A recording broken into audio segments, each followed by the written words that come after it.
It's about time we enjoy some oil pastels. So today we'll be making an easy beginner-friendly tree tutorial with only 10 minutes.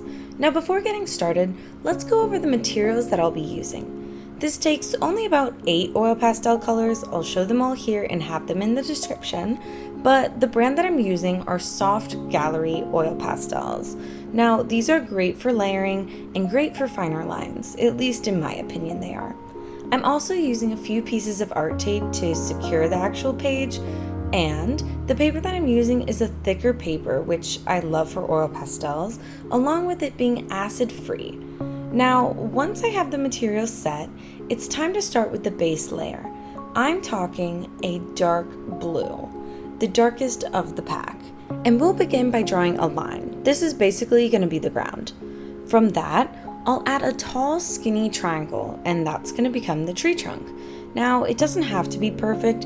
You can always add back more, but try to go skinnier because you can add more versus making it too thick and then it sort of is messed up. But either way, do it however you'd like.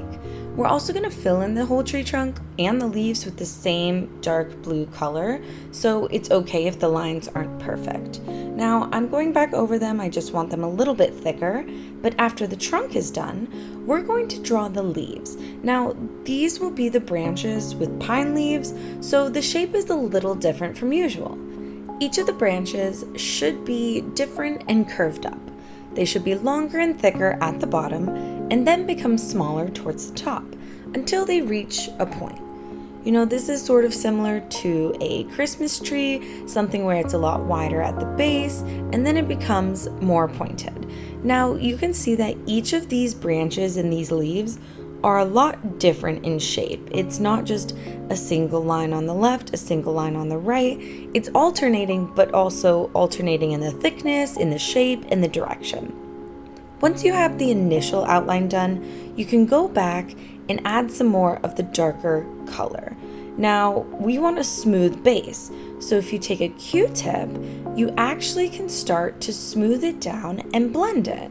You can also use your finger or a designated oil pastel blending stump, but for this, you can use a Q-tip. It's easy, it's probably cheaper. I mean, your finger is cheaper, but then it's super messy. But anyways, you can just rub this on there and it'll start blending out pretty well. Again, this is the base layer. We don't need it to be very fine detailed. We don't need it to be exact. We just want to cover up the entire outline because this will work as the shadow. Now, once it's fully blended, you're going to want to go back and add some of the oil pastel to make more leaves. Now, for each of these branches, you're going to want a lot of different leaves poking out of it. Think of just different lines or different sub-branches because you really want the leaves to puff out and extend. Now, also at the bottom, I did extend the trunk, so it looks a little bit like there's two different sides.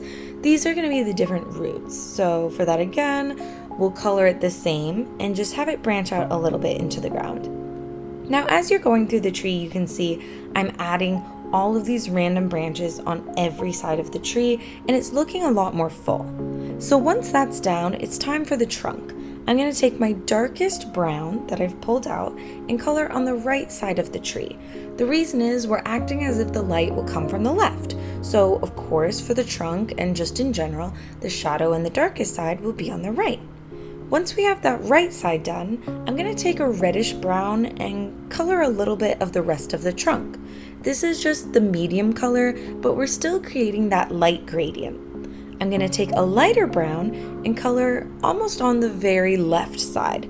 This is where the light's hitting, and so of course the brown and the trunk will be lighter. Now you can see I'm also coloring all the way up the trunk, even into some of the leaves because we want it to be seen.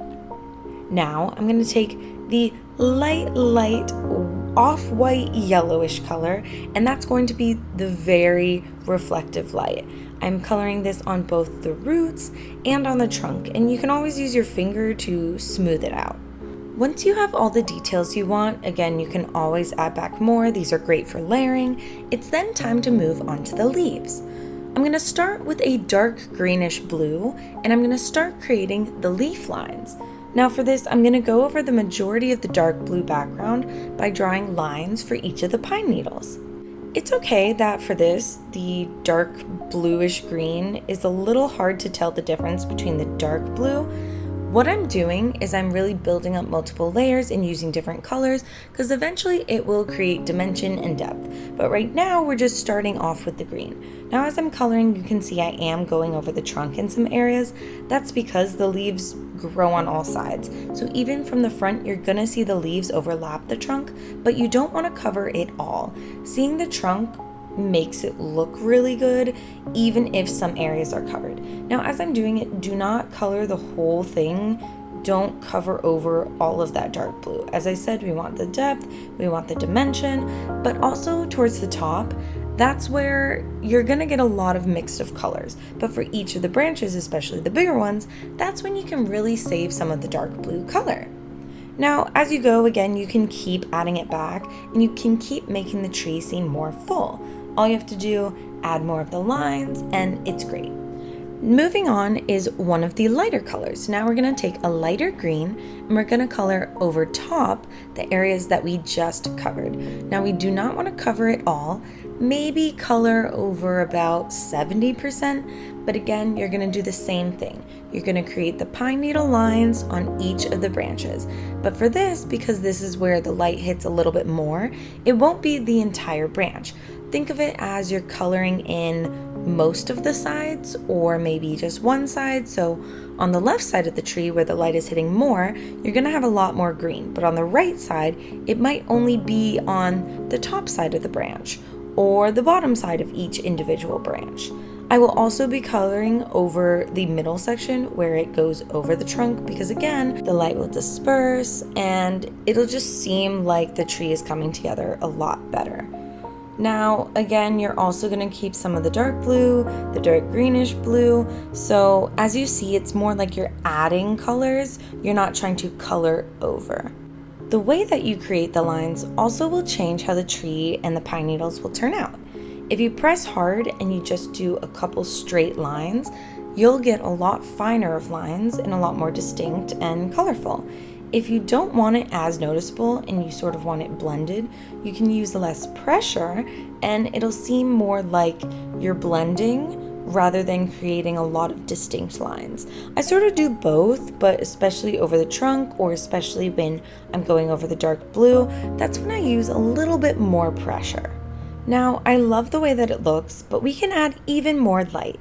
This is where yellow will come in handy. So just in general, blue, green, and yellow are analogous colors, so that means that they're close to each other on the color wheel, they're similar, and they're very harmonious. So I like to use this a lot, especially with light and dimension and depth, because once you add the yellow, I'll add that just to some of the tips of the lighter green. If you press hard and use more pressure, it'll become more yellow versus blending a bit with the lower layers and turning into sort of like a light green, but sort of not. So this is where I think pressure is very important. And I'm especially going to use yellow on the left side where the light is hitting. Now, as I'm doing this, there is green that is getting on the yellow oil pastel, but you don't have to worry like, oh my gosh, it's on each other now when you color. It won't be just yellow. All you need is a spare sheet of paper.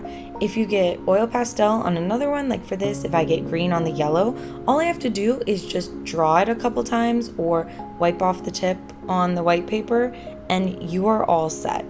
You have a brand new oil pastel, you don't really have to worry, so it's great for layering.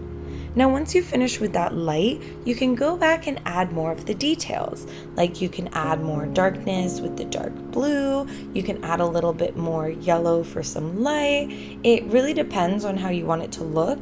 This is where you really customize it and make the branches darker or lighter or add some more color. Again, you can also add other colors that I am not showing you, but I'm just showing the very basic and an easy way to do it. Now you can also take the dark blue and color on the trunk, on the right side and just under the branches, and then blend out with your finger. This will be the shadows of the branches and it'll help a little bit with dimension.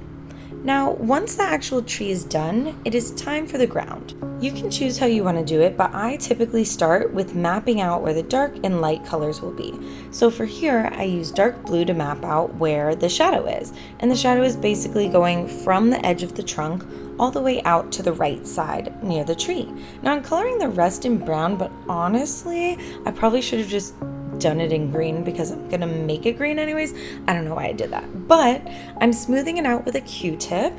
This way it's easy to layer when the colors are smooth versus if you're just coloring and then coloring on top. With a smooth background, it really helps layering and it helps with the brightness of the color on top. Now I've also colored dark brown on the right side, light brown on the left side. Again, you have to keep in mind where the light is coming from. Now I'm taking the lighter green and I'm coloring over, plus I'm using the yellow, anything that'll create a lightness to the green. Now, since I did color on top of the brown, the green will turn a little warmer in color. It's a little similar to if I'm adding orange or a little bit of red, but either way, the more layers you add, the better it'll look. Here, I'm adding a lot. I'm also making sure that the roots look like they're above the grass, and so that's why I added in the other colors.